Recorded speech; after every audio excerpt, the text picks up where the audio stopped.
আসসালামু আলাইকুম ভিউয়ার্স, আমার স্ক্রিনে কি দেখতে পাচ্ছেন, আমি প্লে স্টোরে আছি এবং অ্যাপ লক লিখে সার্চ করেছি। এখান থেকে অ্যাপ ডাউনলোড করে অ্যাপ কীভাবে লক করে সেটা আমি আপনাদেরকে দেখাবো। আসলে বিষয়টা সম্পূর্ণ ভুল। এখান থেকে আমি কোনো অ্যাপ ডাউনলোড করব না, এখান থেকে থার্ড পার্টি কোনো অ্যাপ ছাড়াই আমি আপনাদেরকে আপনাদের ফোনের অ্যাপ কীভাবে লক করবেন আমি সেটা দেখাবো। এখন আমরা বেরিয়ে চলে আসলাম। এখন দেখেন, আমি যদি আমার ফেসবুকে প্রবেশ করতে চাই, ফেসবুকে একটা ক্লিক করলাম। হয়তো বা এখন আপনারা কিছু দেখতে পাচ্ছেন না, কারণ আমার অ্যাপ ল্যাপ করা। তো আমি এখন আমার ফিঙ্গারটা দিয়ে দিলাম, দেখেন আমার ফেসবুকে কিন্তু আমি প্রবেশ করতে পারছি। এখন আমি বেঁকে চলে আসলাম। এখন আমি যদি যাই ম্যাক্স প্লেয়ারে, তো ম্যাক্স প্লেয়ারে আমি একটা ক্লিক করলাম। এখন আমি প্যাটার্নটা দিয়ে প্রবেশ করব, প্যাটার্নটা দিয়ে দিলাম।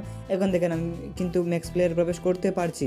এভাবে আমার যে কোনো অ্যাপ যেটা আমার পছন্দ সেটাতে আমি লক করতে পারবো। আমি যদি হোয়াটসঅ্যাপে যাই, আমি আপনাদেরকে দেখাচ্ছি। জাস্ট আপনার ভিডিওটা একটু ধৈর্য সহকারে দেখলেই আমি আপনাদেরকে কোনো অ্যাপ ছাড়াই কীভাবে যে কোনো অ্যাপ লক করবেন সেটাই আমি আপনাদেরকে দেখিয়ে দিচ্ছি। দেখেন আমি কিন্তু চলে আসতে পারছি অ্যাপ লক দিয়ে। অ্যাপ লক ছাড়া কিন্তু আমি চলে আসতে পারছি না এখানে। তো অ্যাপ লক কিন্তু আমি দেখেন এখানে কোনো অ্যাপ ডাউনলোড করি নাই, আমি শুধু আমার সেটিংস দিয়ে অ্যাপ লক করেছি। তো এই সেটিংস দিয়ে কীভাবে আপনি অ্যাপ লক করবেন এটা আমি আপনাদেরকে দেখিয়ে দিচ্ছি। তো আপনারা প্রথমে আপনাদের যে কোনো ফোন হতে পারে, এনি ফোন। তো আপনারা ফোনের প্রথমে সেটিংসে চলে আপনারা সেটিংস থেকে খুঁজে বের করতে পারেন অ্যাপস। তাছাড়া যারা খুঁজে পাবেন না তাদের জন্য আমি আপনাদেরকে পরবর্তীতে বলে দিচ্ছি। এখান থেকে অ্যাপে চলে আসার পরে এটা হচ্ছে রেডমি এবং রিয়েলমি এবং স্যামসাং ফোনের জন্য। তারপরে হচ্ছে ম্যানেজ অ্যাপসে চলে যায়, ম্যানেজ অ্যাপসে চলে আসলাম।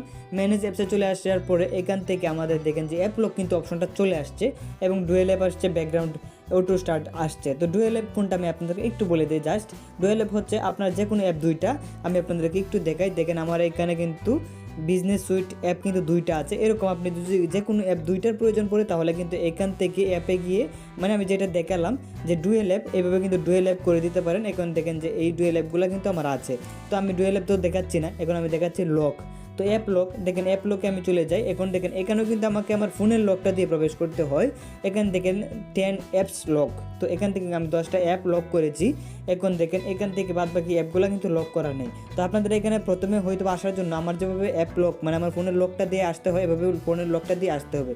এখন আমি যদি লক করতে চাই, ধরেন আমি বিকাশটা দেখেন লক করা কিন্তু নাই। আমি আপনাদেরকে একবার বিকাশে প্রবেশ করে দেখাই। দেখতে পাচ্ছেন আমার বিকাশে কিন্তু কোনো ধরনের লক করা নেই। এখন আমি বিকাশটা আপনাদেরকে লক করে দেখাবো। আমি এখান থেকে বেশি কিছুই করবো না, জাস্ট এই সুইচটাকে অন করে দিব। দেখেন আমি কিন্তু এই সুইচটাকে জাস্ট অন করে দিয়েছি। এখন আমি কেটে বেরিয়ে আসলাম। এখন আমি বিকাশে একটু ট্রাই করি। এখন দেখেন বিকাশে চলে আসার আগে আমার লক চলে আসছে সামনে। এখন আমার লকটা দিয়ে কিন্তু প্রবেশ করতে হচ্ছে। তো এইভাবে কিন্তু যে কোনো অ্যাপ লক করতে পারেন। এখন আমি আপনাদেরকে দেখাই অন্যান্য যে ফোনগুলোতে এটা পাবেন না সেই ফোনগুলোতে কী করবেন। আপনার উপরে সার্চ বারে চলে আসবেন। সার্চ বারে চলে আসার পর অ্যাপ লক, APPLOCK, এটা লিখে সার্চ করে দিবেন। সার্চ করে দিলে আপনাদের সামনে অনেকগুলো অপশন চলে আসতে পারে। এখান থেকে আপনি 2-3টে অপশন আসলে প্রথম যে অপশনটা আসবে সেই অপশনটাতে আপনি প্রবেশ করবেন। তো প্রবেশ করা হয়ে গেলে আবার এখানে আমাদের লক অপশনটা দিতে হচ্ছে, লক দিতে হচ্ছে। দেখেন সরাসরি কিন্তু এখানে আমাদের নিয়ে আসছে। তো আপনাদের অন্য অন্য ফোনে হয়তো বা আর 1-2টা সেটিংস বেশি থাকতে পারে, এর বেশি কিছু না। আপনার একটু জাস্ট ভিতরে প্রবেশ করে এখান থেকে জাস্ট এটা অ্যাক্টিভ করে দিবেন, হয়ে যাবে। দেখবেন এখন আমি বিকাশটাকে অফ করে দিলাম, আমার এটা প্রয়োজন নেই।